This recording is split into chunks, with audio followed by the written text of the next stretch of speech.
శాసనసభ్యులుగా ఎన్నికయ్యారు, కొద్దిగా సిగ్గుండాలి మాట్లాడే మాటలు. ఈరోజు మాట్లాడుతూ ఉన్నాడు ఆయన పొద్దున మీడియా చర్చలో.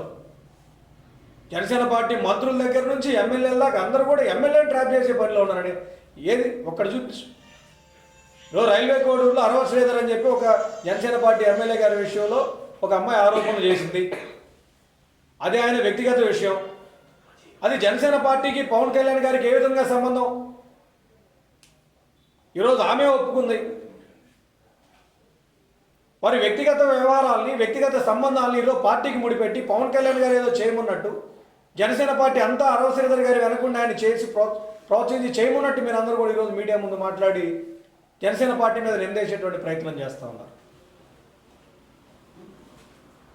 ఇది సరైనటువంటి విధానం కాదు.